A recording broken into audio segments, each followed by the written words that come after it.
Hi, I'm Jennifer with Massage Magazine here at the FSMTA 2013 convention in Orlando, Florida. And right now I am joined with Gloria Coppola. How are you today?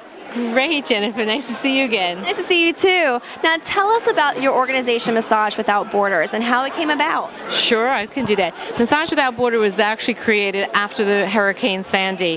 One of our colleagues had called me. She was a former student of mine, and as we all know, Hurricane Sandy was very devastating. And so one of our colleagues lost her home and her massage table, and she was more concerned about what am I going to do to take care of my clients.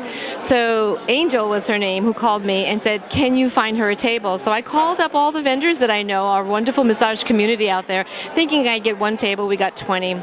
Put it on good old Facebook, and social media blew this up. So as you know, because you guys also stepped in to help and gave some gift cards that we were able to give out, so we helped over a dozen of our colleagues out there.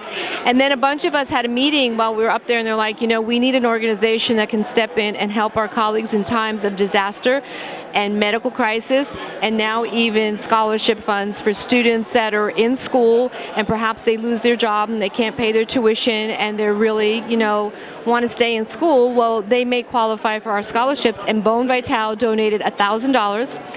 The Massage Book Scheduling System donated money as well.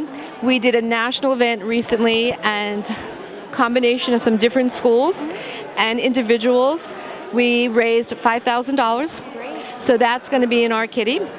And then we also helped another colleague with a medical crisis. And Julie from Oklahoma had a brain tumor, and one of her colleagues called me. And within about 20 minutes, I got our board on the phone and said, hey, we need to do a fundraiser for her. She won't go to the hospital because guess what? She has no health insurance, just like most massage therapists.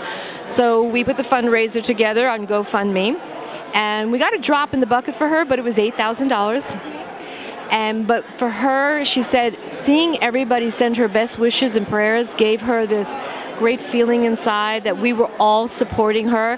And she went to the hospital, surgery was successful, and she's back at work now, and it's been a few months since that. So we're hoping that we continue to grow. We are a 501c3.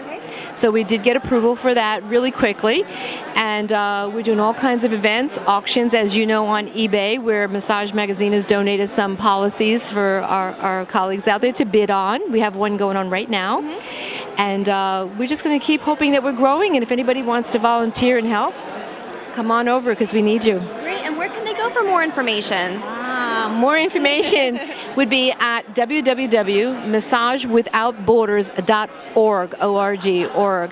There's an application center on there, so if you want to volunteer, you can fill out the application. You can tell us what your skills are. So some people just want to spread the word, and some want to get active on the board, and some love doing fundraisers, and some like to write. So we have people that help us with blogs and press releases, and so whatever your skill is, we can use it.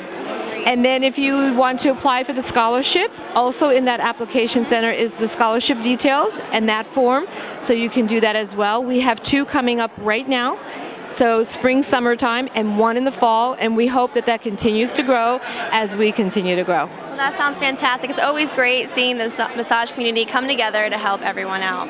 It is great. And I was talking to one of our colleagues, Nina Howard, yesterday at dinner, and she had a beautiful message out there. She says, you know, there's so much shifting going on our planet right now, and that it's really time that we, as a community, all come together, no matter what organization, what vendors we are, what educators we are, and just start helping each other, because we're helpers. We need the help. So it's great to see all the educators coming on board and the companies like Massage Magazine and all the other organizations that are helping, and we thank you all. We love to help out. Thank you so much, Gloria. Okay, thank you. Thank you.